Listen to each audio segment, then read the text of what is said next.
Всем добрый вечер. Да, несмотря на сегодняшний формат, друзья, мы рады приветствовать вас на Book Dating.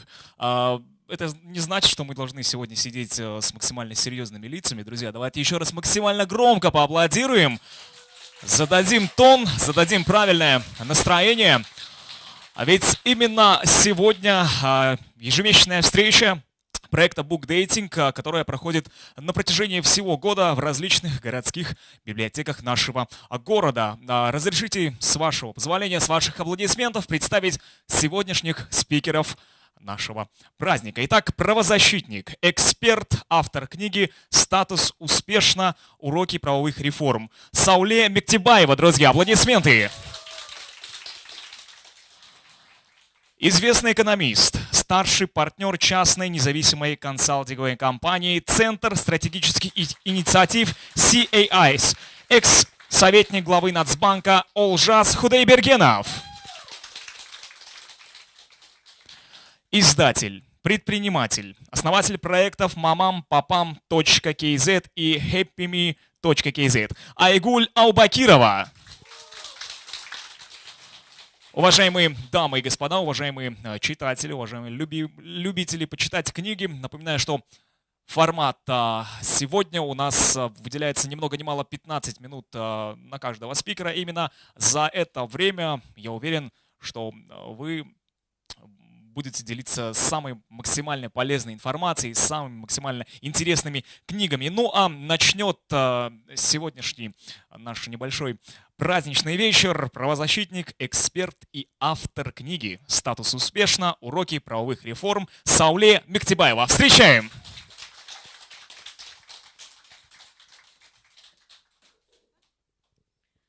Спасибо большое за такое теплое приветствие. Когда я раньше бывала за рубежом, мне всегда как-то казалось, ну вот как вот у них так классно, у них может быть вечер любителей книг или еще чего-нибудь, а у нас такого нет в Казахстане.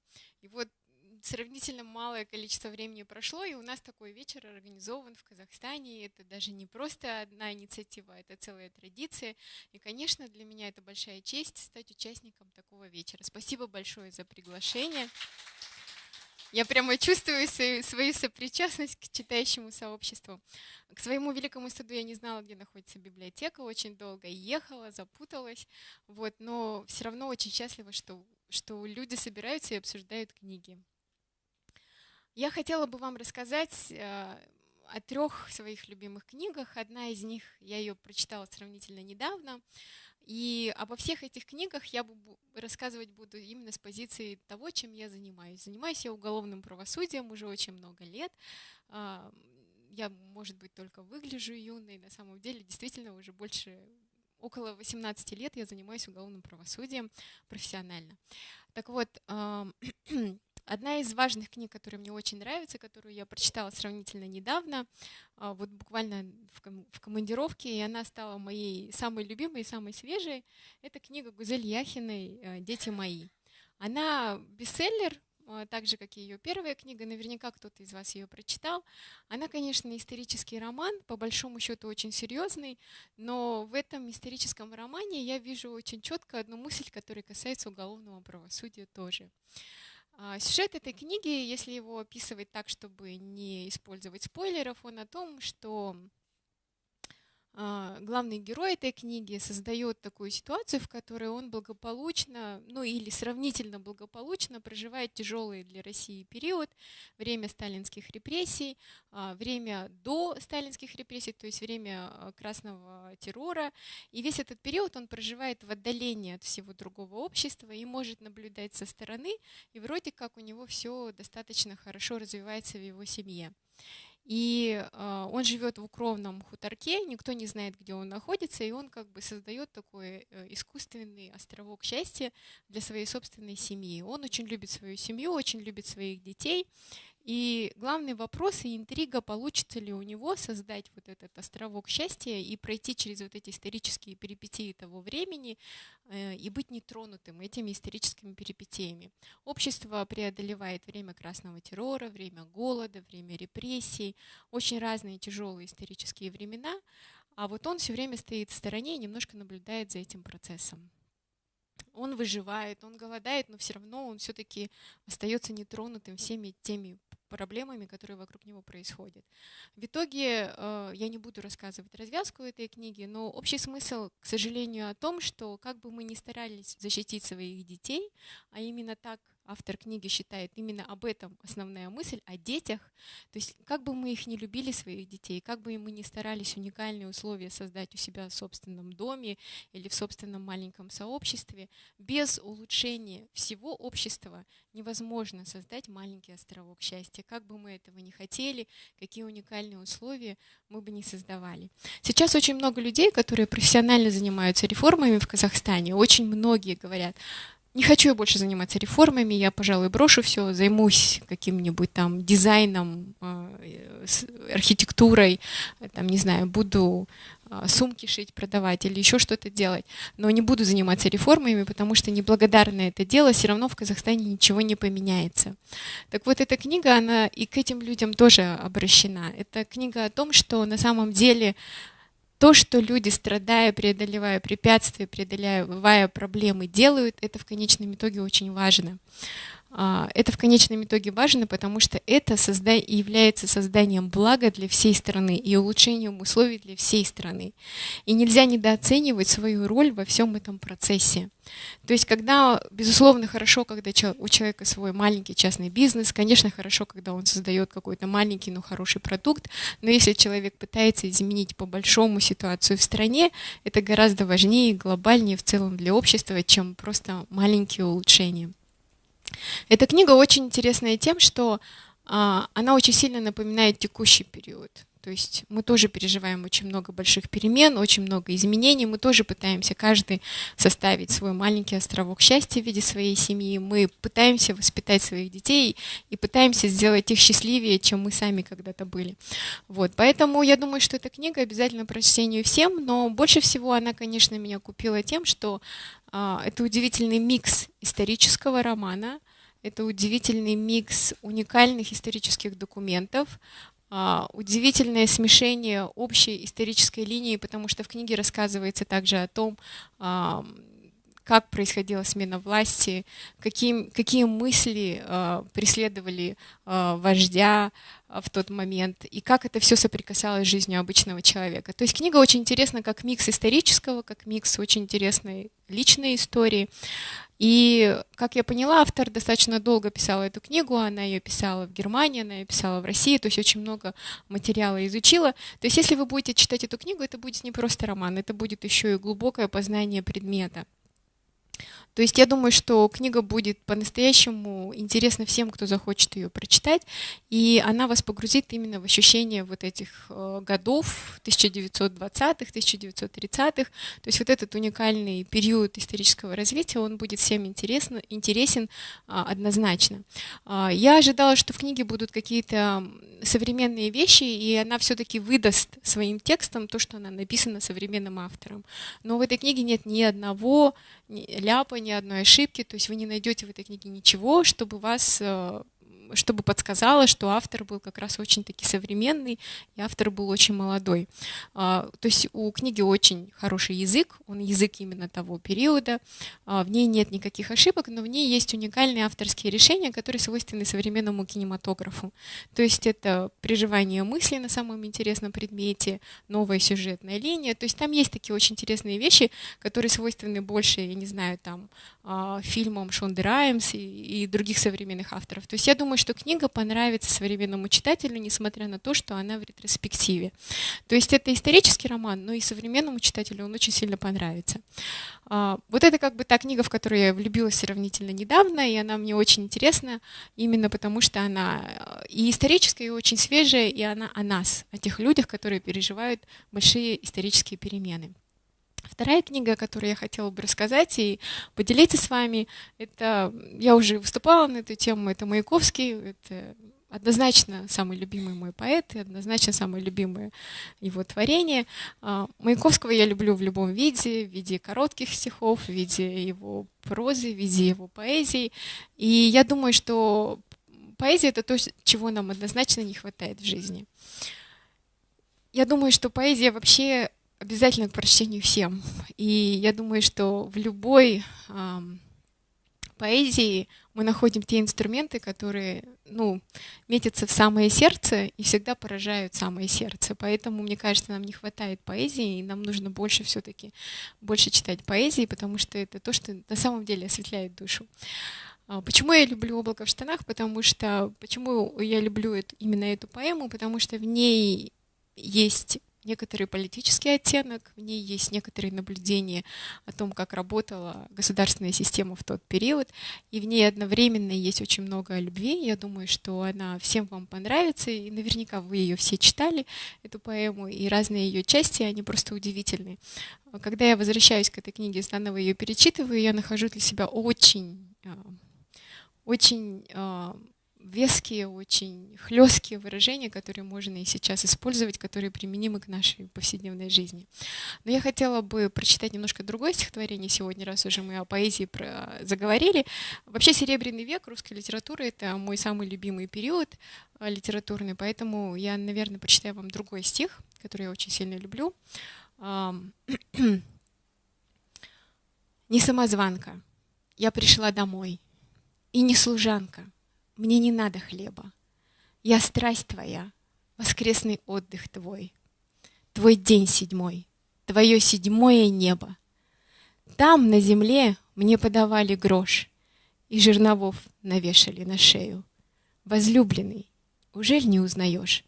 Я ласточка твоя, Психея». Я думаю, что женская поэзия, она вообще очень близка мне в силу того, что я женщина, но она на самом деле шедевральна, и Цветаева, и Ахматова — это еще одни самые любимые мои авторы. И для тех женщин, и для молодых женщин особенно, которые пытаются найти себя в этой жизни, а я встречаю таких женщин очень много, я думаю, что Цветаева и Ахматова, они однозначно обязательно к прочтению, очень сильно рекомендую. Третья книга, о которой я хотела рассказать, она публицистическая, она не типичное предложение литературное. Это «Законы Паркинсона». Она написана была очень давно, больше 20 лет назад. Это была одна из первых попыток проанализировать то, как можно качественно работать.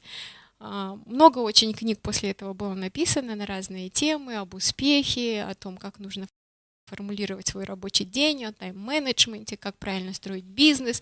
Но все эти книги, по сути, это ответвление одной общей идеи, которая вот здесь в этой книге изложена. Это очень интересная книга. Она была написана историком, политологом Сирилом Паркинсоном. Очень интересные вещи, очень легкая книга, легко написана, с хорошим чувством юмора. Вам не будет она скучна, даже если вы не любите публицистику, она вам все равно будет очень интересна. Книга достаточно старая, но если вы ее прочитаете даже сейчас, она все равно будет оставаться очень интересной. Она интересна любому человеку, неважно, он работает в коммерческом секторе, работает на госслужбе или просто пытается правильно построить свою жизнь, потому что она про здравый смысл. И она про то, что здравый смысл должен везде присутствовать.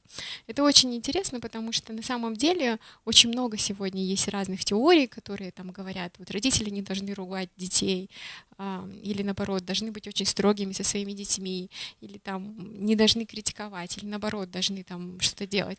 То есть очень много разных теорий, даже нам, как родителям, предписывают разные модальности поведения, и часто ты не знаешь, как правильно поступить, да, вот конкретно в твоем случае. Так вот, эта книга, она как раз про здравый смысл, она очень сильно прочищает мозги, и она позволяет правильно принимать решения. И очень часто нужно вот такой свежий воздух прочитать, понять, что правильно, что неправильно, где есть здравый смысл, где нет здравого смысла. То есть она полезна всем, и детям, и родителям, и взрослым, и подрастающему поколению. Это моя любимая книга в области публицистики, но, наверное, больше всего я люблю ее за то, что в ней очень исключительного качества британский юмор, который очень сложно недооценить. Вот. Поэтому очень такое короткое будет у меня выступление о таких разных очень книгах, но общий посыл, пожалуй, будет в том, что, я думаю, нужно читать что-то всегда для души, это поэзию, нужно читать прозу, но обязательно нужно читать профессиональную литературу.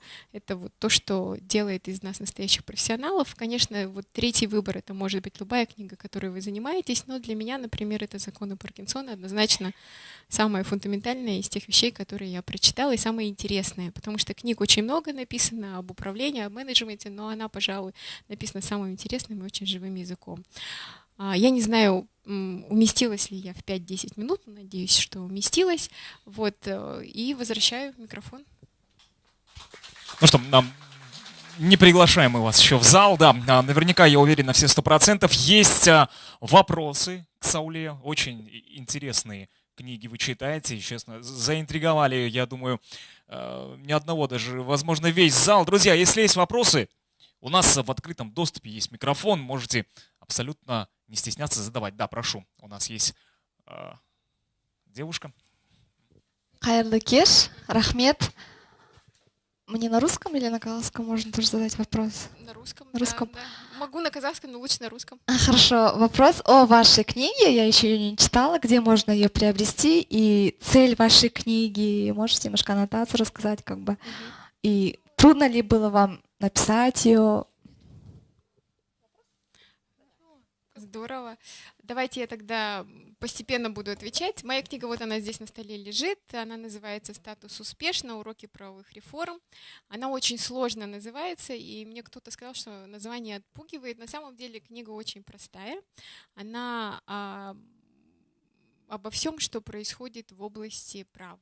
То есть о законах, об изменениях в законах, она о том, что происходит с тюрьмами, она о том, что происходит с судьями, что происходит с прокурорами, но она написана абсолютно простым языком, она не для профессионалов, она для обычных людей, для того, чтобы люди лучше понимали логику, последовательность событий. Она не является учебником по тому, как действовать, если вас задержали или еще что-то, но она очень правильно и хорошо описывает, что происходит, то есть в каком отношении и в каком направлении развивается Казахстан вот во всех этих реформах. Я тоже пыталась ее писать с определенной долей юмора, потому что такие тяжелые темы очень сложно передавать иначе это превратится в профессиональную литературу, которую я пишу очень много, и поэтому это не профессиональная литература, это публицистика. Дело в том, что я за свою профессиональную деятельность была в очень разных учреждениях, в очень разных организациях и присутствовала при очень разных исторических событиях. Когда я говорю о разных, я имею в виду очень разные тюрьмы практически всех регионов Казахстана, тюрьмы в самых разных государствах мира, в африканском континенте, в американском континенте, на территории Европы. То есть я бывала в очень разных условиях, и я могу сопоставить эти разные условия, и, соответственно, мои наблюдения, они очень интересны, потому что я непосредственный участник этих событий.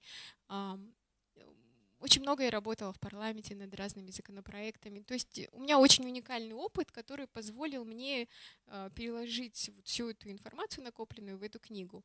Но я всегда боялась, что я переложу ее слишком профессионально. Поэтому эту книгу я переписывала 4 раза.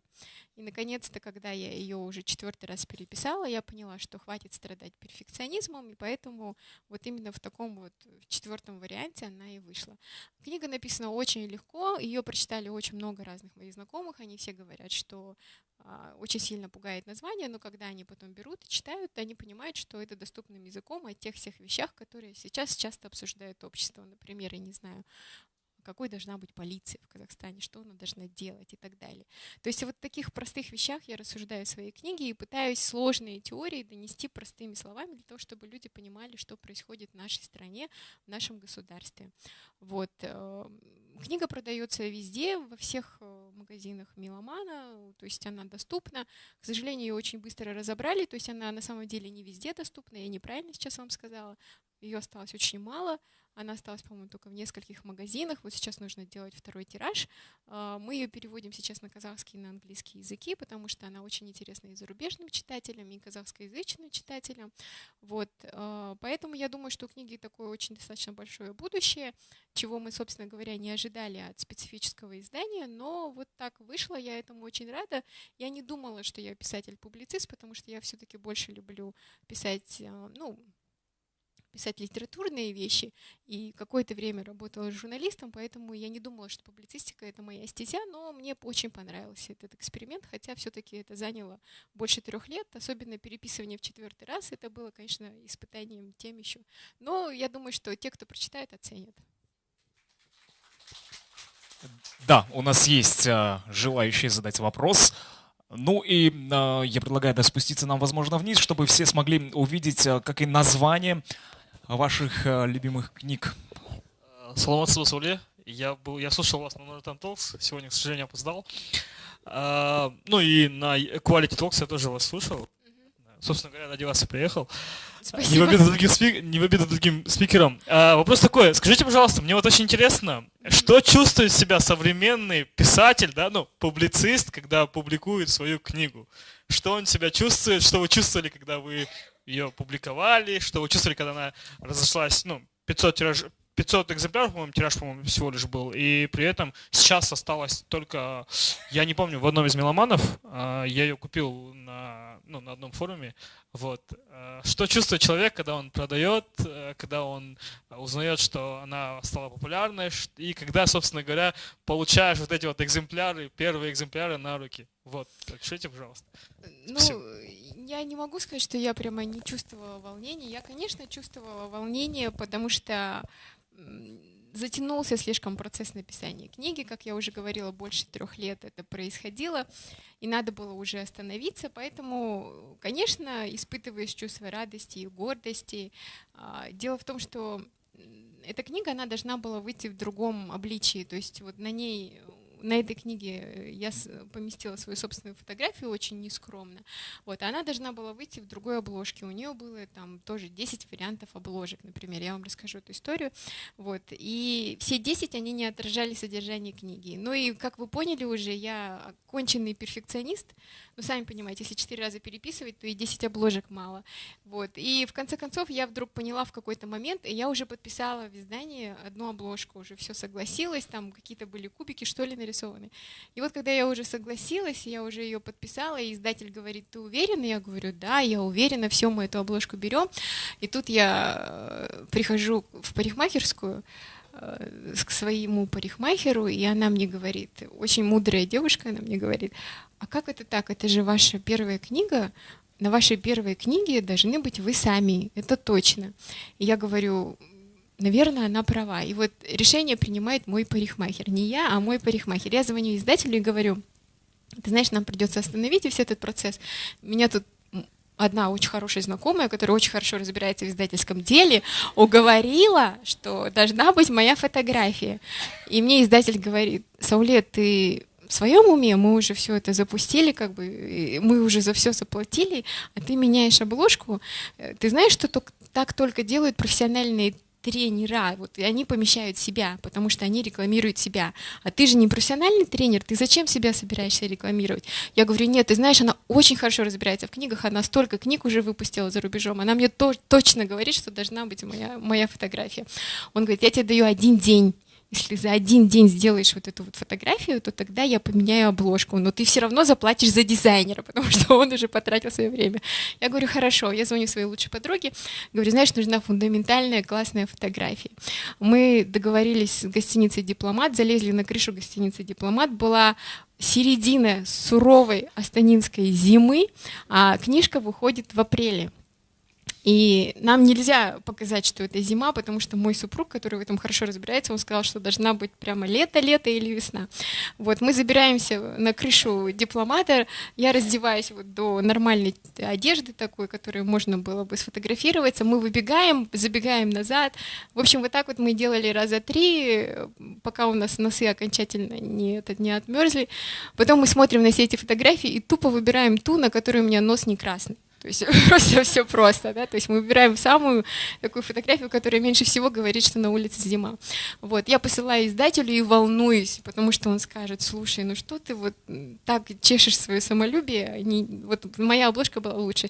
Но, слава богу, издатель говорит: ты знаешь, я вот тоже всю ночь думал, смотрел на фотографию, которую ты прислала, она очень хорошо отражает вот содержание твоей книги, потому что твоя книга, она очень личная, это очень женская история, во-первых, а во-вторых, ты стоишь на ну, сзади тебя Астана, видно очень хорошо, что это Байтерек и так далее. Поэтому, пожалуй, ты сделала правильно, мы возьмем именно эту обложку. И поэтому, когда я держала свою книгу в первый раз, единственный вопрос, который меня мучил, не совсем ли красный нос у меня на этой обложке.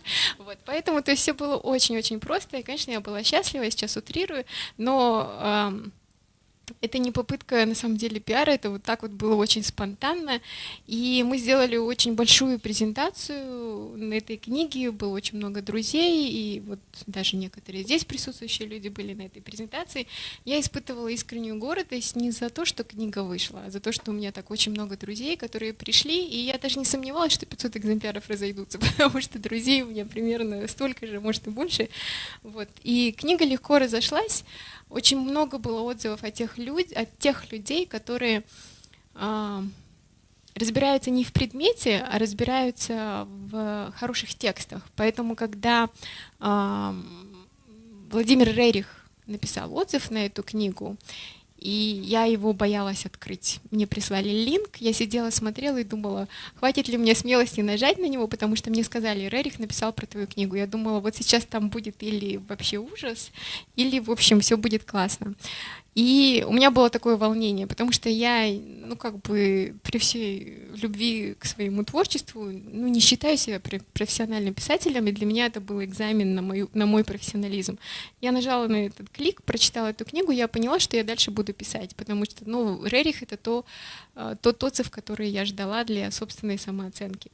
Вот, поэтому я с удовольствием буду писать дальше, это тот мой план на будущее, который у меня сейчас есть. Я, возможно, не буду писать публицистику, потому что у меня лучше получаются все-таки другие тексты, но издательское дело очень сложное. Этот проект не принес никакой прибыли, он все еще работает в убыток. Вот здесь вот есть профессиональные экономисты, которые меня покритикуют за это. Он все еще работает в убыток, он все еще продается там ниже, чем все мои затраты, которые произошли. Но я все равно это делаю, потому что мне это очень нравится. Я думаю, что эта книга очень сильно меняет результаты моей работы. Один хороший напечатанный текст очень сильно может повлиять на политические реформы. Я недавно опубликовала свою статью в «Казправде» о результатах правовых реформ, и после этого меня сразу пригласили в Аккорду для того, чтобы мы обсудили эти результаты. То есть на самом деле тексты меняют нашу жизнь, особенно хорошие тексты. Вот это то, что я поняла.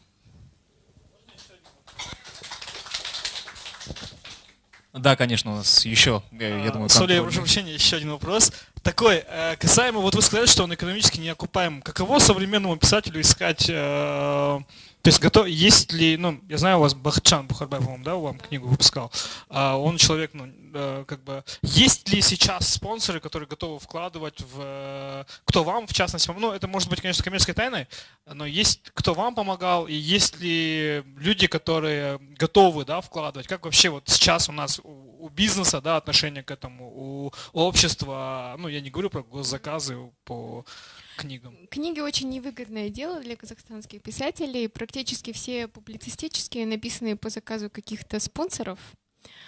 Я с самого начала отказалась от поиска спонсоров, было очень много предложений, мне говорили разные международные организации, давайте мы их проспонсируем. Я отказалась от этого, потому что, вот представьте себе, я работала в фонде Сорос Казахстан когда-то, во Всемирном банке, в программе развития ООН. То есть я и так ассоциируюсь с большим количеством международных организаций. Если бы еще они спонсировали эту книгу, то многие бы посчитали, что это позиция этих организаций. То есть или я там ангажирована в своем мнении, американцы ей заплатили, или еще что-то такое. Поэтому намеренно мы обсуждали этот вопрос с моей семьей, мы намеренно отказались от того, чтобы соглашаться на какую-то стипендию, потому что есть фонды, которые дают стипендии и так далее. Есть книги, которые даже вот вместе со мной вышли, казахстанские, которые спонсировались этими организациями. Мы намеренно отказались от этого, это сугубо мое мнение, книга полностью выпущена на средства нашей семьи, то есть моего супруга и мои средства, то есть тут нет никакой вот как бы ничьей заинтересованности. Я думаю, так как у меня книга очень сенситивная, то есть она чувствительные вопросы политически затрагивает, то она должна быть именно такой. Я знаю, что мы с Бахытжаном очень много говорили, я знаю, что книгоиздание невыгодное дело, что писатели, большинство из них, они не имеют никакой прибыли. Поэтому мне интересна та самая первая книга, про которую я говорила, Гюзель Яхиной. Почему? Потому что это русскоязычный автор, Но вы знаете про ее вот феномен успеха, да, что она очень издалась буквально вот никому неизвестный автор с татарским именем в России, издается с невероятным успехом. Ее книги переводятся на 30 языков мира. Почитайте обязательно ее первый бестселлер, если вы еще не читали. Вот эту книгу тоже. То есть для меня феномен Яхина интересен тем, что это тот автор, который продается. Это реально люди ее выбирают. Конечно, с этой точки зрения лучше писать, ну, при всем уважении к казахскому языку, как бы русскоязычный рынок, он несколько больше. Поэтому, конечно, русскоязычные авторы имеют больше шансов. Но с другой стороны, мы тоже не можем предполагать, где вот любовь народа, она будет. Многие спрашивают, есть ли онлайн-вариант моей книги. Его не существует, потому что по оценкам издателей онлайн-книги вообще не окупаются. То есть, понимаете, есть очень много особенностей в книгоиздании, которые вот на поверхности не лежат. Нам кажется, что все люди, которые выпускают книги, они зарабатывают. На самом деле нет, они не зарабатывают. Вот. Но, несмотря на это, писать все равно нужно, потому что все-таки книга отличается от формата поста или от формата там Live Journal или от любого другого формата. Все-таки книга — это одна общая идея, да, то есть какая-то. То есть если даже вот мою книгу взять, есть одна общая мысль, которая идет с самого начала до конца. В социальных медиа все-таки это немножко другой формат подачи информации. То есть я все равно в книгоиздание верю, но, к сожалению, и почему я и буду издавать книгу на английском языке, к сожалению, как бы у нас рынок очень достаточно узкий, казахстанский рынок потребления книг. Благодарим вас, Сауле. Давайте, друзья, поаплодируем. Очень познавательный спич у нас был. Ну что, вот мы и добрались до джентльмена, друзья. Известный экономист, старший партнер частной независимой консалтинговой компании «Центр стратегических инициатив» CSI, экс-советник Нацбанка Олжас Худайбергенов. Олжас, прошу.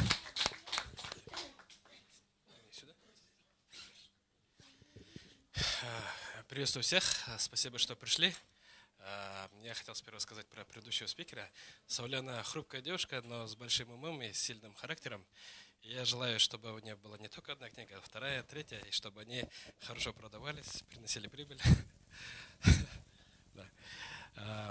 Я, прежде чем рассказать про книги, немного о себе расскажу, чтобы вы знали. Я родился в 1982 году в городе Туркестан. Сейчас теперь это уже областной центр. Я, честно говоря, рад за свой город. И я в 1997 году закончил там школу. Потом там же в 2001 году закончил местный казахско-турецкий университет. И потом поступил на магистратуру. В 2003 закончил КИМЭП. Дальше была уже трудовая деятельность. И вот где-то с 2007-2008 года уже вот в сторону консалтинга, так сказать, немного потянуло. У меня первые статьи появились в журнале National Business Forum, и в декабре 2008 года я первый раз выступил на... Если были статьи в журнале National Business, то в декабре 2008 года первое выступление было на National Business Forum, и с тех пор уже пошла вот эта публичная деятельность. Где-то дальше, в 2009 году я создал компанию «Центр макроэкономических исследований», который дальше, вот, летом 2016 года, он переименовался в Центр стратегических инициатив и стал консалтинговой компанией. Если это был до этого исследовательский больше центр, теперь это консалтинговая компания. И сейчас у нас работает около 80 человек. Мы являемся национальным партнером Всемирного экономического форума. У нас больше 80 человек, и почти все они имеют зарубежное образование или опыт работы в иностранных компаниях. По сути, мы как бы являемся казахстанским аналогом McKinsey. У нас основной профиль, мы разрабатываем стратегические документы, и есть еще ряд других проектов, там, больше аналитические, там, где-то расчеты и так далее. Но, в общем, консалтинг — это очень интересная деятельность, и она позволяет человеку, то есть от проекта к проекту, приобретать какие-то новые знания, новые навыки. Что касается книг, я сегодня хотел бы порекомендовать 3 книги. Вот первое направление — это больше история. По истории я в детстве читал книги «Дилогия Саки» Булата Жандарбекова. Очень классная книга, вообще там живо написано. И, честно говоря, сама по себе книжка, она позволяет не только вот понять то, что происходило тогда, но еще политическую подоплеку всех тех. Он, сам автор сумел описать историю того времени, придавая через диалоги нужные там, акценты. И плюс вот он создавал определенные образы. Есть царица Тамирис, ее муж Рустам. И там очень много различных сцен, где показывается наиболее лучшие качества людей, или наоборот осуждается их, наоборот, низменные качества. И там есть, мне самому понравился в этой книге, понравились два эпизода. Первый эпизод — это когда Рустам поехал в Персию и захватил с собой 600 лучших своих солдат. И захватили с собой еще множество коней. И царь Кир, он, принимая их как гостей, потом послал их на верную смерть, по сути. Когда стояла задача взять Вавилон, и вот перед Вавилоном выстроилось 40-тысячное войско, и Кир предлагает Рустама первым вступить в бой. Это как бы с одной стороны уважение к гостю, это политика, с другой стороны это уже на верную смерть лучших солдат потенциального врага уже отправляет. И в ответ Рустам он как сделал? Он согласился, все уже приняли, что они могут умереть в этом бою, но они применили хитрую тактику. Так как их кони считались самыми быстрыми, они применили такую тактику. Начали бежать в сторону врага, в сторону Вавилона. И там вот войско выстроилось перед Вавилоном. И вот они когда дошли вот, на расстояние вытянутой стрелы, на расстояние полета стрелы, в этот момент останавливаются и разворачиваются. И вот это войско, вавилонское войско, которое ждало, оно, естественно, не стерпело. Они и так считали, вот 600 человек идут на верную погибель. И когда они развернулись, войско дернулось вслед за саками.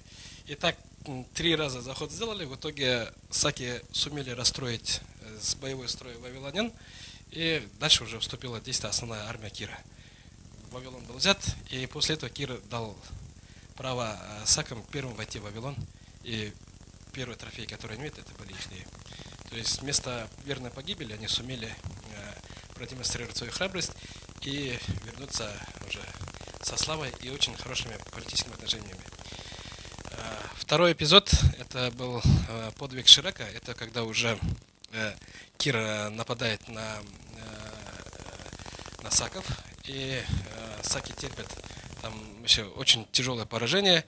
И в этот момент появляется Ширак, который наносит себе определенное увечье и идет к персам, говорит, как он ненавидит своих, и говорит, что я вас проведу нужными тропами. И дальше, в общем, в книге дальше описывается, он их заводит вообще в пустыню, войско там все там теряет, часть войска погибает, ну и в итоге это позволяет сакам выиграть время и дальше уже вступить в равный бой. Ну, обе диалоги, она очень красочно написана, и вот есть вторая книжка, это Ильяса Исамберлина «Кочевники». Ну, «Кочевники» там трилогия, она вообще шикарная, каждая страница описывает маленькую какую-то ситуацию и обязательно заканчивается какой-то пословицей. Очень, то есть книга, ты не только учишь там историю своей страны, но еще определенной мудрости. Там книга кишит этими пословицами. И для тех, кто больше дальше в будущем видит себя там в государственном управлении, я считаю, что обе эти книги, они очень помогут вообще в понимании того, как надо управлять страной и вообще разбираться в человеческих портретах. Это вот две очень, я их в детстве прочитал, они у меня, честно говоря, очень сильно в памяти остались. Теперь книги, естественно, по экономике. Из всех, конечно, вообще очень большое количество экономистов есть, и я для себя выделяю две самые крупные фигуры. Это, естественно, Адам Смит и Кейнс. По Кейнсу я объясню чуть позже, почему. Но Адам Смит, он как бы родоначальник всей нынешней экономической теории. И, естественно, большая часть экономистов знает книгу его исследования о природе и причинах богатства народов. Очень классная книга, там вообще но там есть один пункт, который он уже крылатое выражение дальше пошло. Это невидимая рука рынка.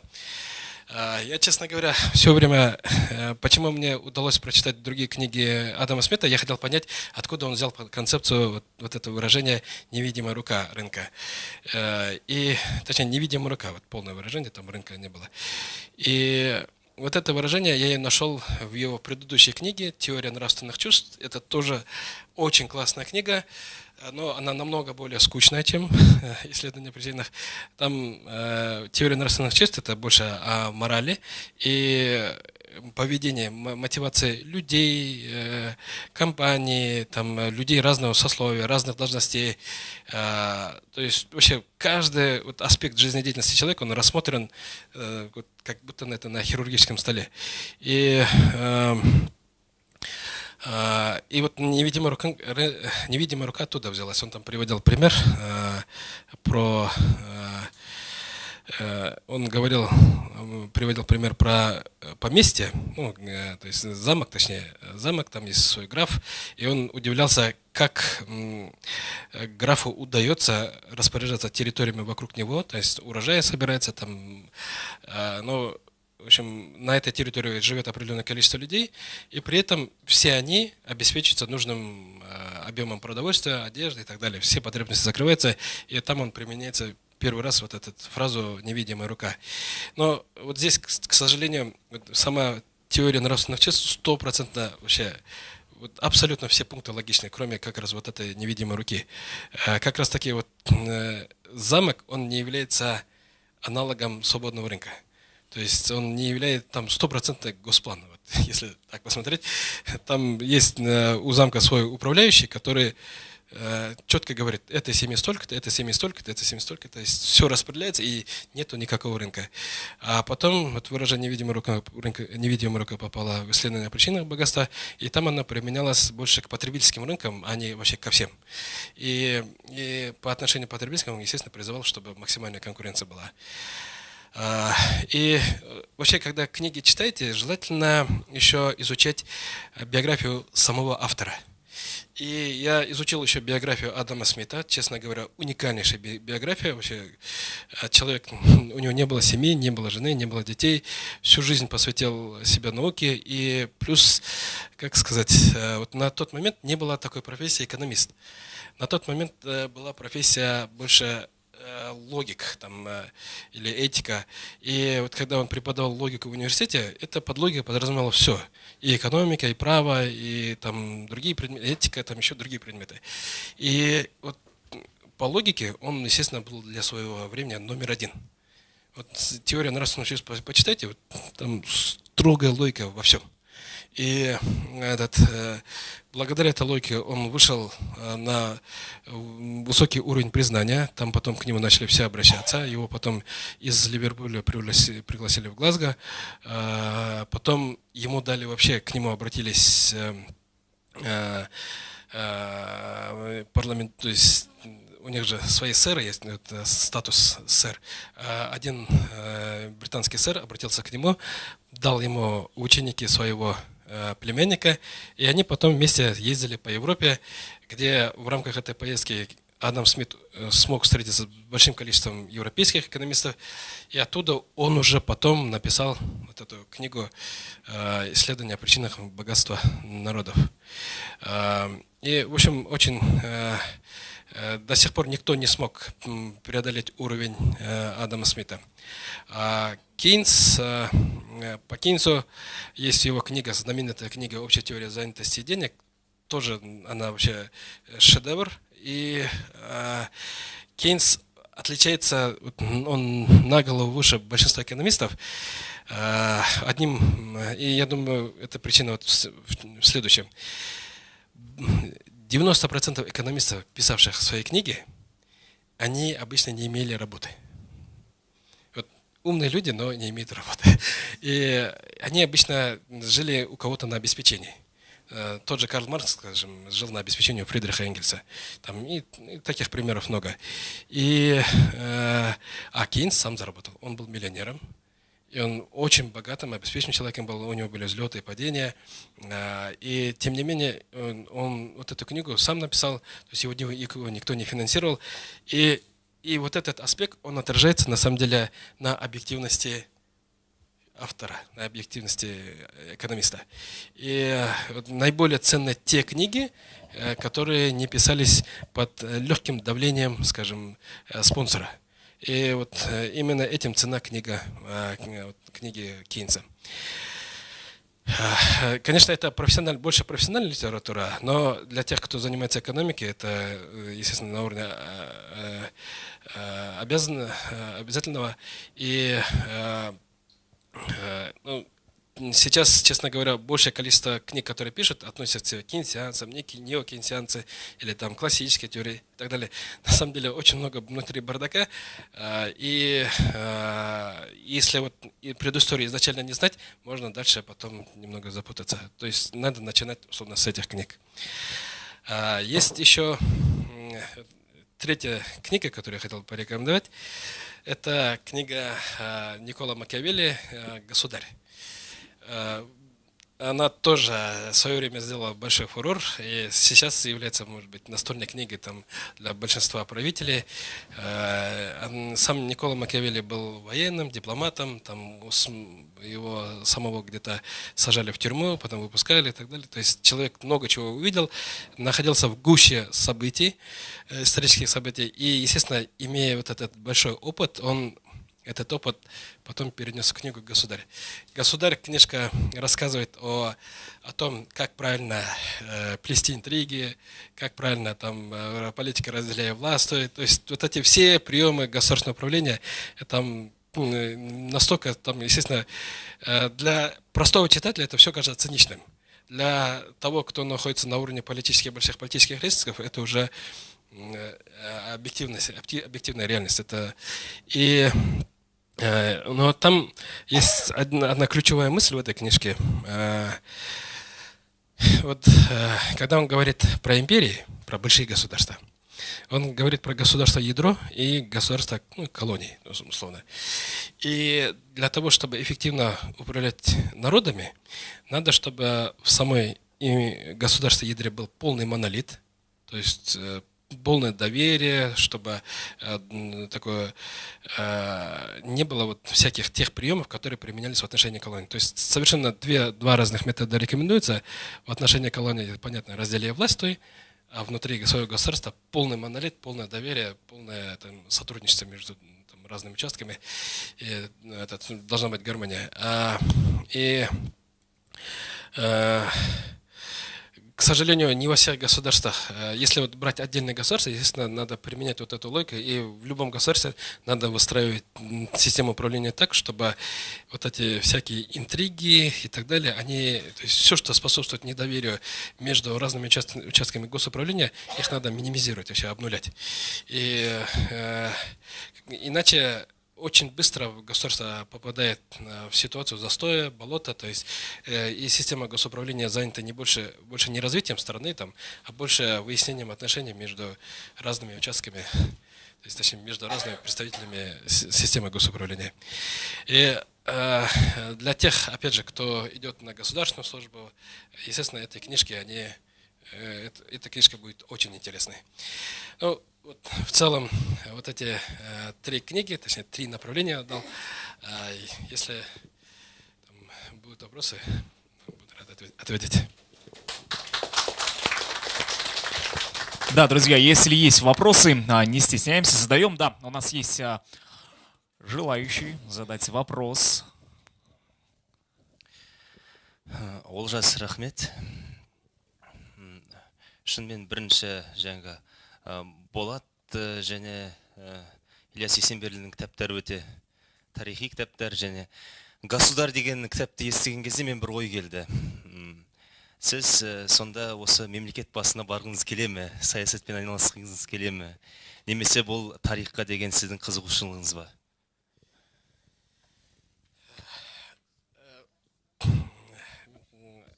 орысша жауап берейін. Когда я в детстве, ну, еще когда школу заканчивал, у меня стоял вопрос, на какой специальность идти. И меня очень тянуло вообще к истории. И я поэтому, я вообще кучу исторических книг в детстве прочитал. Но в какой-то момент я пришел к мысли о том, что история это больше должно быть как хобби. А потом решил, что основной навык был все-таки ну, хобби отдельно, навык отдельно. Поэтому решил поступать на экономику. И у меня был опыт определенной работы в госкомпании, на госслужбе, на Нацбанке. И, мягко говоря, ну, у нас пока система госуправления, она не позволяет, как сказать, хорошим идеям проходить снизу вверх. Какая-то внутри есть отрицательная селекция, из-за которой, ну, в смысле, у тебя будет больше эффекта влиять на систему госуправления, привносить что-то хорошее, пока ты находишься снаружи. И я, поняв эту мысль, я решил уйти с госслужбы и решил, ну, пока такая ситуация будет сохраняться, я буду снаружи. Если ситуация изменится, может быть, тогда рассмотрим варианты. А так...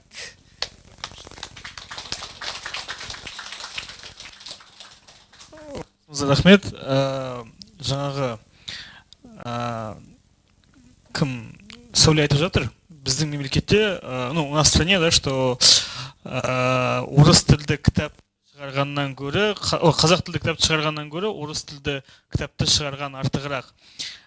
Бұл енді кітап жазушы Сәуленің ойы, ал экономист Олжас Құдайбергеновтың ойы қандай? Бұл шынымен солай ма? Халықтың қазақ тілді әлеуметтің шынымен де жаңағы сатып алу мүмкіндігі төмен бе? Әлде бұл жерде басқа да жаңағы кімдерге де мүмкін жазушылар тиісті дүние бере алмай жатқан шығар? Немесе бұл жерде және егер де бұл шынымен солай болса, онда жағдай қашан өзгереді? Қазіргі қазақша сөйлейтіндердің көбісі өздері орысшада сөйлей алады. Сондықтан кітапты оқыған кезде өздері бірінші орысша жазылған кітаптарды алады.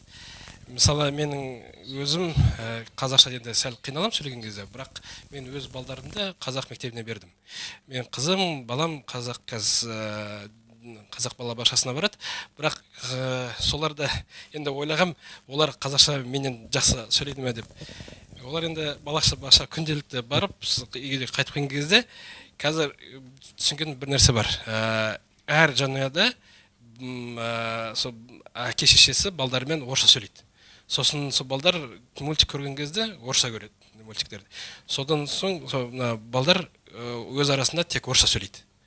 Қазақ балабақша болғанымен кішкене балдар бәрі орысша сөйлейді.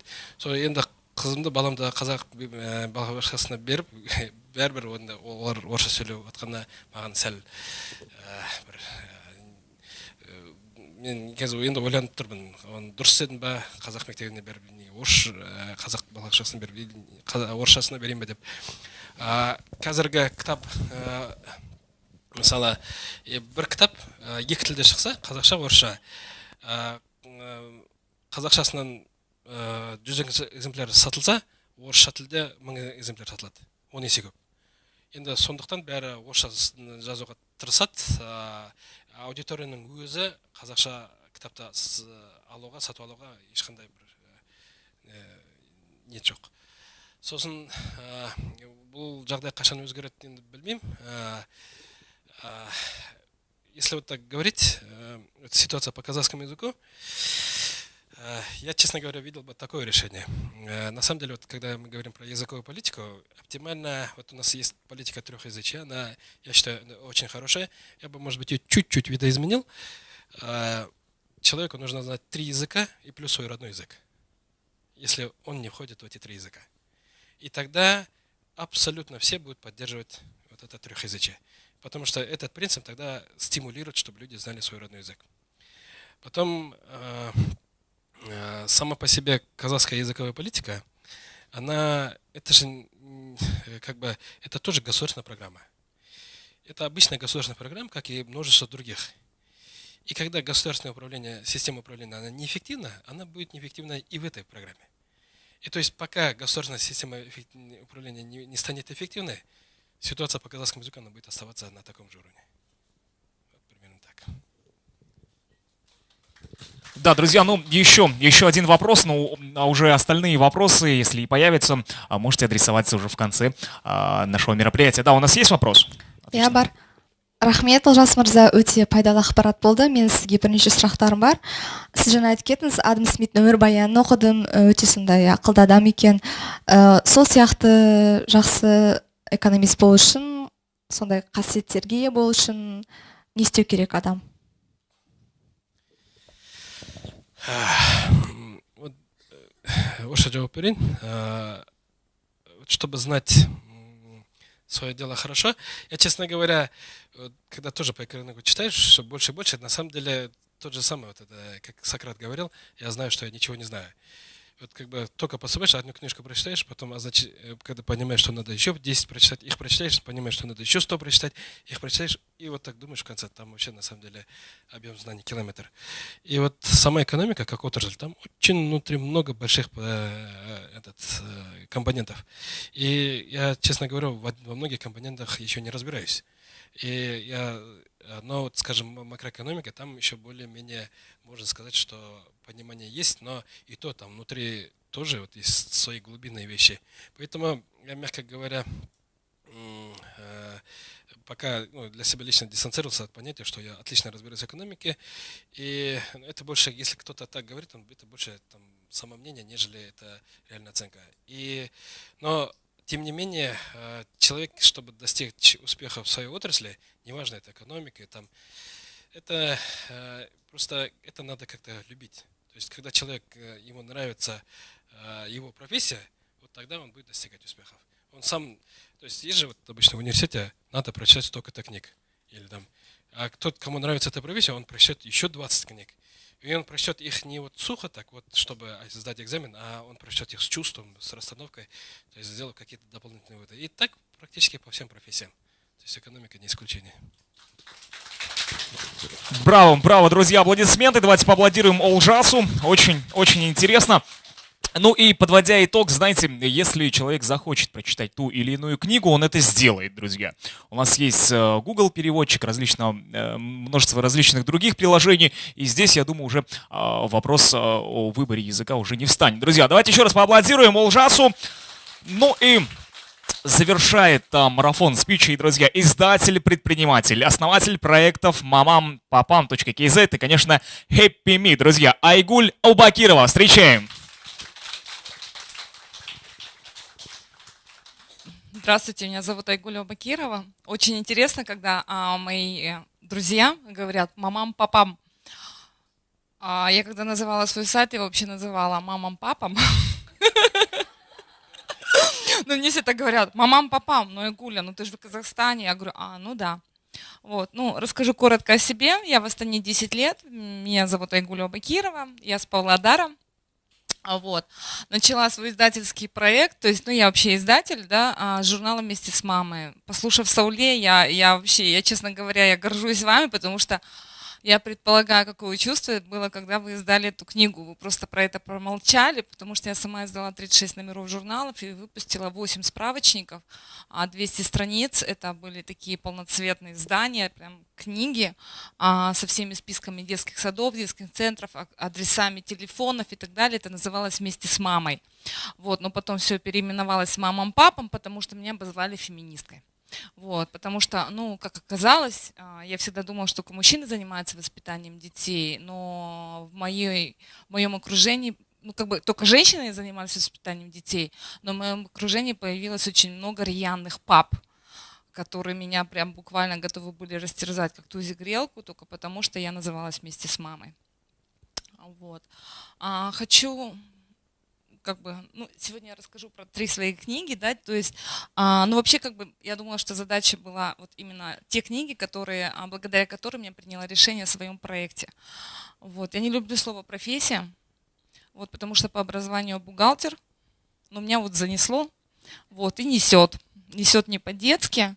На маму-папу мы пишем о развитии детей. Что такое развитие детей, да, то есть для меня это очень важно, потому что я на самом деле патриотка Казахстана. Минус я не говорю на казахском. Но я как-то умная собака, все прекрасно понимаю. Вот. идея моих проектов, она заключается только в том, что, то есть, как мы говорим, да, то есть 20 лет тому назад мы, маленькие дети, конкурировали с Васей с соседнего подъезда, потому что был Советский Союз. Сегодня, через 20 лет, мы конкурируем уже с людьми, да, то есть взрослыми из России, Украины, Турции, там, откуда еще. Вот. На сегодняшний день, да, то есть я наблюдаю за методиками развития детей, наблюдаю именно за тем, что происходит в мире, вот, и области технологий. И могу сейчас смело, да, сказать о том, что через 20 лет наши дети будут конкурировать уже с роботами. Вот, и поэтому мы сегодня каждый день пишем о развитии детей, потому что очень важно именно сегодня понимать о том, что наши дети через 20 лет, они будут, ну, уже на другом уровне. Вот, и наблюдая за тем, как развиваются страны там, Японии, Германии и Финляндии, да, то есть их системами образования и так далее, то есть страшно просто представить, где мы можем остаться. Поэтому как бы основная моя идея, да, то есть о том, что для того, чтобы завтра было завтра, об этом нужно позаботиться сегодня. Вот, именно поэтому мы пишем о методиках развития, мы пишем о развитии детей, мы пишем о том, что вообще есть, о том, как это делается, да, то есть это не для того, чтобы сказать где-то хорошо. Мы говорим о том, что есть это, и это можно применять к нам. Вот. Я не хочу говорить о системе образования в Казахстане, я просто хочу сказать об осознанности, потому что именно начиная с осознанности нашей сегодня, то есть то, что мы сегодня есть, это будет наше завтра. Вот. Честно говоря, помните, как-то в социальных сетях была картинка, то есть для меня это был полный шок, когда там было написано, что вот якобы, когда там я улечу в Америку, типа самый последний из этой страны, выключу свет в аэропорту. То есть помните, да, вы, наверное, это? Для меня это было шок, потому что вот сейчас я слышу, что многие хотят уехать, многие. Я говорю, нельзя уезжать, потому что на самом деле это наша земля. Мы родились на этой земле. Я восхищаюсь вами, потому что вы сказали про эти книги, потому что на самом деле, да, то есть мы казахи, и никто, кроме нас, о нас не позаботится. Вот, поэтому, ну, как бы, честно, это моя идея. Вот. Мой второй проект Happy Mickey Z, он вышел на основании первого проекта «Мамам, папам», потому что мы говорим о развитии детей и так далее. Но на самом деле, да, в мире правят мужчины, но под чутким влиянием женщин. Вот, ну простите, пожалуйста, да, но как бы немножечко женщины все равно задают тон. Не хочу никого оскорбить, да, то есть на самом деле, почему это? То есть я вижу просто, как женщины влияют на детей. Я вижу, как у нас это все происходит, потому что у меня очень много мам в моем окружении, очень много читательниц, с которыми я общаюсь напрямую. Вот. И я увидела самую большую, самую главную закономерность. Только счастливая мама может воспитать счастливого ребенка. Только счастливая женщина может сделать своего супруга счастливым. Только счастливый человек может сделать мир счастливым. Только почему? Только потому что мы можем, да, то есть каждый может стать счастливым, и это все сделает у нас в целом страну лучше. Почему? То есть это не демагогия, а на самом деле только человек, который знает, что такое счастье, может сделать его, то есть подарить его другому. И тогда в целом, в принципе, да, идеальная картинка мира вырисовывается. Вот на Happy Mickey Z, да, у нас там нету, ну, чуть-чуть есть детей, то есть, ну, вообще, как бы изначально это была такая территория женщины, территория я, то есть счастливая я, счастливая семья. Ну, как бы вот там мы пишем о самореализации женщин, мы проводим всякие воркшопы, там, короче, мы там развлекаемся по полной. Но развлечения идут в формате, да, то есть как стать лучше. То есть это не просто тусовки, а это вот именно формат «Как стать лучше», где мы собираем интересных женщин, сейчас уже интересных мужчин, вот, для того, чтобы женщины напитались именно энергетикой, наполнились. Потому что когда приходя домой, да, то есть нужно дарить. А если твой стакан, кувшин не наполнен, тогда ты просто не сможешь ничего сделать окружающим. Вот, ну, в принципе, вот так. Это все. Это то, что я творю. Вот мои основные книги, те, которые я, то есть хотела бы сегодня про них рассказать, да, то есть это идет моя профессиональная работа, ну, даже не работа, это мое дело. Брось все, берись и делай. То есть это основной посыл для меня. Эта книга началась ключевой, то есть именно с этой книги начался ключевой момент в моем проекте, именно вот вместе с мамой. Вот. Благодаря этой книге я научилась самому главному — не бояться. Потому что ты понимаешь, что сзади тебя вот только Москва. Сейчас, когда мне говорят, там, назад, там, что делать? Я говорю, назад дороги нет. Иди вперед. Почему? Потому что если ты уверен на 150 миллионов %, и если то, что ты делаешь, оно экологично, и оно несет за собой какую-то идею, которая благоприятна для окружающих, тогда все блага мира, они будут прямо на твоей стороне. Ричард Брэнсон – это основатель корпорации Virgin. В его корпорации стоит более 400 компаний. Вот, и он там описывает о всех своих вот бизнес-идеях, те, как он их реализовывал. То есть основная идея в этой книге, да, ну, это сейчас и моя идея, у тебя нет запасной жизни. У тебя нет запасной жизни. Ни у кого из нас нет запасной жизни. У нас нету запасных дней на депозите. У нас нету запасных дней там где-то. Мы не можем взять кредит, мы не можем купить это, да, все. Поэтому у нас есть только сегодня и есть завтра. От того, что будет завтра, это то, что ты сделал сегодня. Потому что прошлое ты уже не вернешься, как бы ты ни хотел. А завтра еще наступит. Поэтому делай сегодня. Вот. Ну, как бы это вот основная идея, да, которую вот сейчас очень много девочек, да, то есть те, которые вот именно в моих проектах участвуют, они говорят, я хочу начать свой бизнес. Вперед! А что мне делать? Ну, не знаю, сделай что-нибудь, сделай первый шаг, возьми ответственность на себя.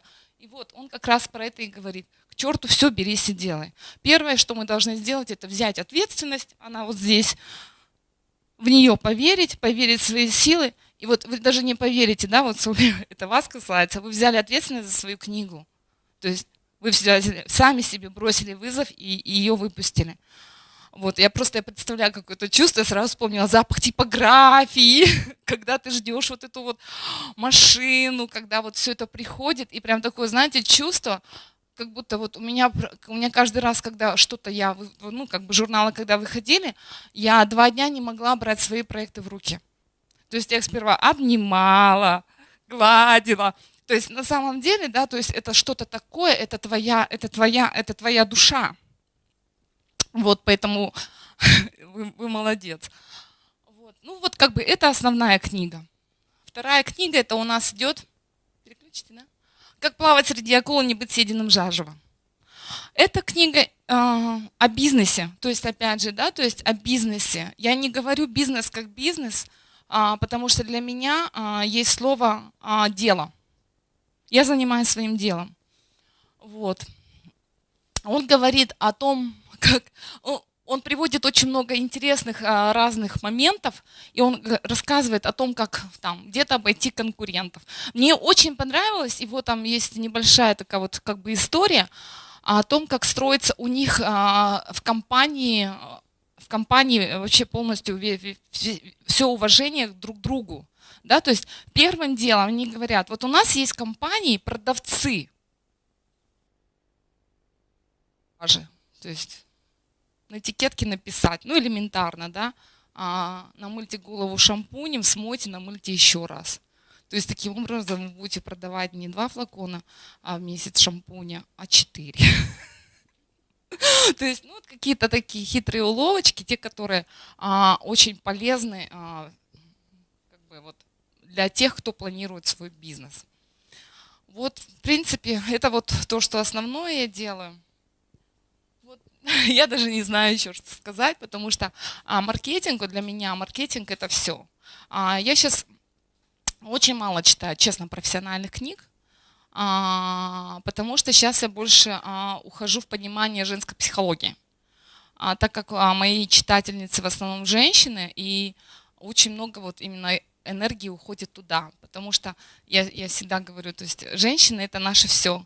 И когда мне вот даже девчата говорят, да, то есть там девушка в 3 часа ночи пишет мне, ну я поздно ложусь спать, девочка ну, там 3 часа ночи пишет мне, там типа, там, в каком мне детский садик отдать своего ребенка? Ну, я ей пишу, в каком районе вы находитесь, там, что вы хотите. А она пишет там, ну, вот, и я потому что я собираю материал, да, то есть то, что ей подойдет. И она мне пишет такая в конце, вы знаете, за что вам платят зарплату? На-на-на-на-на, и понеслась там. Я понимаю, что это будущая мама, которая, скорее всего, старшего уложила спать, супруга уложила спать, и вот сейчас она сидит в 3 часа ночи и выносит мне мозг только потому, что она переживает за своего ребенка, вот как бы, да, и хочет ему дать все, и даже больше, вот, и у нее гормоны, у нее гормоны, вот, поэтому я сейчас очень мало стала читать именно профессиональной литературы, а сейчас читаю больше вот именно такой, психология, вот, это очень интересно. Вот, спасибо всем большое. Вот маленький такой спич. Не покидайте нас. Ну что, я уверен, есть вопросы. Если есть вопросы, пожалуйста, не стесняемся, можем задавать. Да, прошу, можете передать, пожалуйста, микрофон. Я думаю, Айгуль постарается вот максимально конструктивно дать ответ. Здравствуйте еще раз.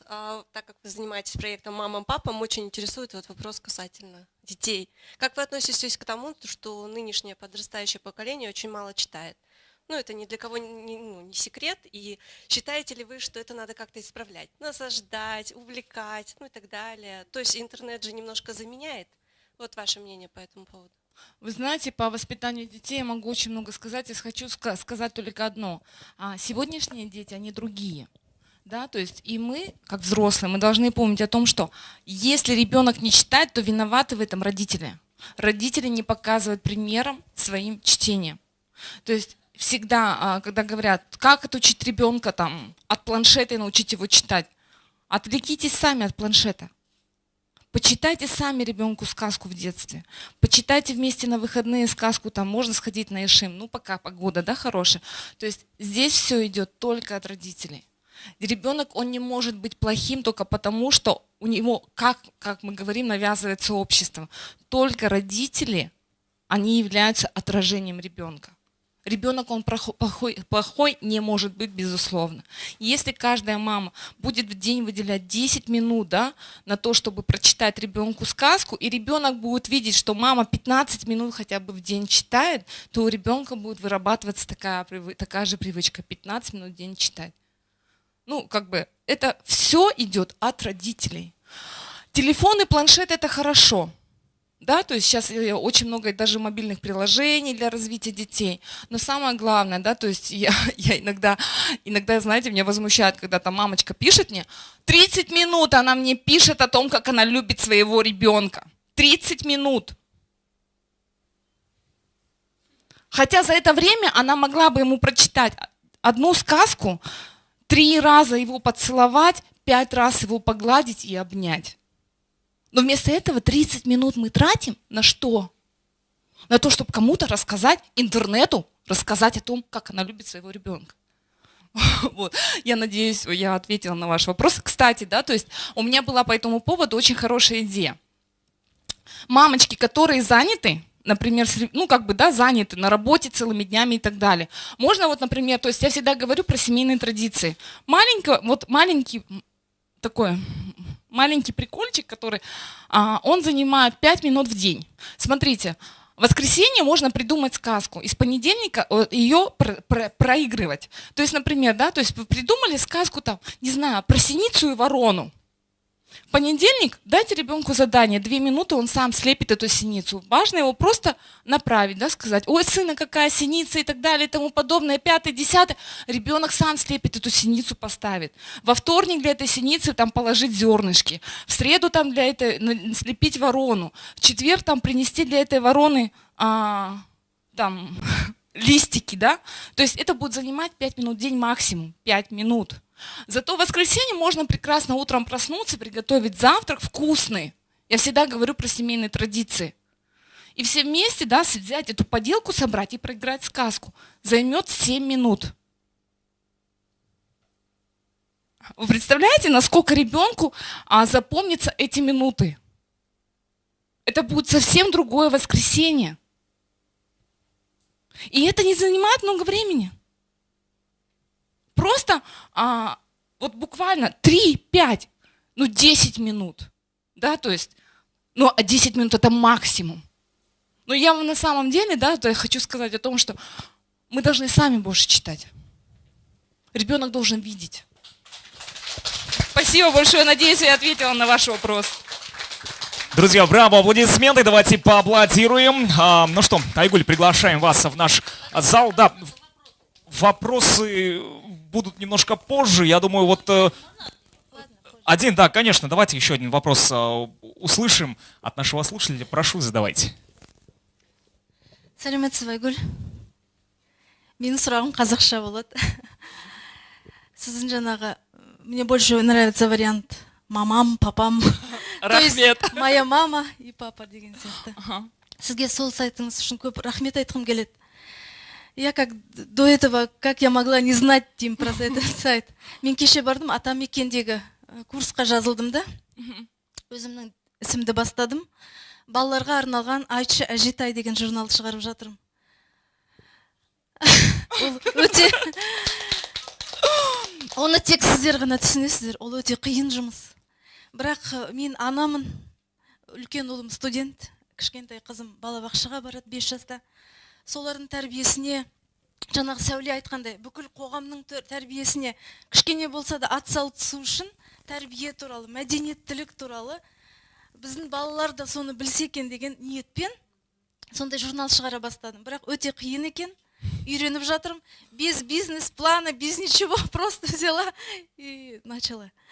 Енді сізге сұрағым, соны маркетинг деген сөздің даже мағынасын түсінбейміз біз, бірақ шын жүрекпен сол журналды ары қарай шығарғым келеді. Біздің балаларды, Жапонның балалары сияқты да, как вот после матчта, как они за собой, да, убрали, все знаем. Сол сияқты біздің балаларда мәдениетті болса екен, жаңағы театрда как вести себя не знают, как в библиотеке вести не знают некоторые дети. Правда же? Соны білсе екен деп, мәдениеттілік тақырыбында арналған қысқаша сабақтар бар, сондай журналым бар. Соны көріп сіз ойыңызды айтсаңыз екен деп ойлаймын. Я вам рекомендую не печататься на дорогой бумаге. Я вам не рекомендую продавать его, потому что вы будете платить очень много за распространение. Вариант это может быть газетная бумага, распространение бесплатное по поликлиникам, детским центрам Астаны. Газетная бумага, то есть чтобы у вас был тираж, потому что вам придется привлекать рекламодателей. С ними я вам помогу, то есть это не проблема. Газетная бумага, печать Караганде недорогая, то есть у вас будет на печать уходить при тираже порядка 5000 штук, порядка 220 тысяч тенге. То есть в принципе это нормально. Придется поработать, потому что здесь очень важно, чтобы вы нашли на первоначальном этапе хорошего, недорогого дизайнера, я вам помогу с этим. Вот, поэтому смотрите, опять же, да, первое, никакой дорогой печати.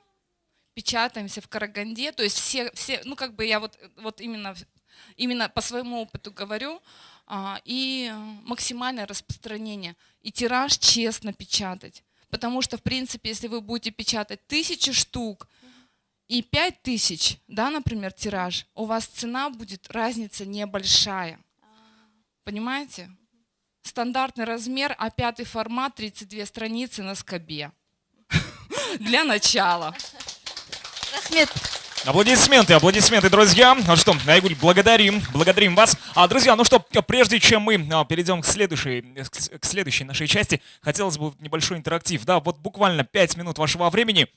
Очень интересно всегда было послушать мнение, да, и мысли тех людей, кто посвящает большую часть времени помимо работы и книгам. Друзья, я задаю вопрос, цель, задача ответить максимально верно, но вопрос непростой, вопрос вы должны принимать не в прямом, а в переносном смысле. Давайте приведем пример. Вопрос номер 1.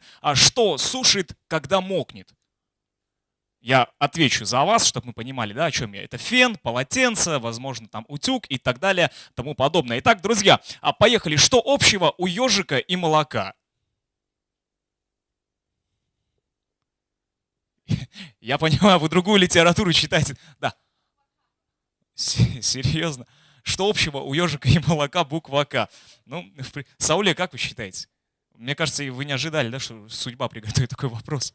Они умеют что, друзья? Оба сворачиваться умеют они, конечно, да. Еще один вопрос. Что имеет 8 человеческих ног и при этом может петь? Что имеет 8 человеческих ног и при этом может петь, друзья? Осьминог имеет 8 человеческих ног, да? Квартет певцов. Да, ну и давайте третий тогда вопрос. Можно, в принципе, выкрикивать. Ну и третий, один из самых легких. Что может путешествовать по свету, оставаясь в одном и том же углу?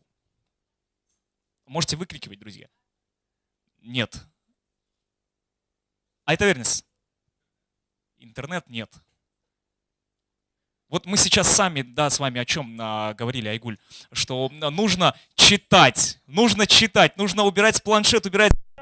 Ну, нет, друзья, почтовая марка, вот как-то так. Давайте поаплодируем, да, все-таки отвлеклись мы немножко от книжной темы, и прямо сейчас под нескончаемые аплодисменты, которые звучат в эти секунды, мне бы хотелось пригласить в центр нашего зала, в центре этой сцены, руководителя централизованной библиотечной системы города Астаны. Друзья, встречайте, Мадейбаева Гульбадан Сахтаповна. Бурные аплодисменты! Добрый вечер, уважаемые наши читатели. Огромная благодарность нашим спикерам. Приглашая каждый раз на букдейтинг спикеров, мы надеемся, что наши библиотеки будут еще больше узнаваемы, будут увеличено количество наших читателей. Первая цель, которую мы преследуем, когда приглашаем известных личностей в городе, в целом в Казахстане, что вот 6 месяцев мы провели букдейтинг, да, и спикеры приходят, мне кажется, даже не знают, что они приходят просто пообщаться с молодежью. Многие не знают, что эта встреча происходит в библиотеке. Поэтому хотелось бы вам пожелать как-то представить нашу библиотеку в своих каких-то социальных страничках. Сегодняшняя встреча была очень такая интересная, содержательная. Вам большое спасибо. Сауле Мектепаевой тоже я читала некоторые мысли, некоторые с ее книги, цитаты, с ее интервью. Мне было всегда интересно и понравилась одна цитата, которую я для себя подчеркнула, что мы круче, чем машины, и поэтому мы способны удерживать огромный поток информации в голове. То есть, оказывается, Сауле наша не записывает, да, свои какие-то, все запоминает вот здесь. Уникальная мысль, которая мне понравилась. Я восхищена ужас вами. Когда мы готовились к букдейтингу, в семье обсуждали своими детьми, мои дети говорят: о, ужас, супер, класс, значит, интересно у вас будет встреча. Было очень приятно, Айгуль, с вами встретиться именно в библиотеке. Мне кажется, Жазира надо пригласить, у нас есть проект «Живая книга». Каждый из вас живая книга, так хочется слушать и слушать. Огромное вам спасибо. И по традиции, по правилам букдейтинга, художник нашей Центральной городской библиотеки рисует портрет спикера. И первое, Айгуль, да, мне кажется, Айгуль, можно вам вручить, вы должны здесь оставить автограф. Это портрет остается у нас.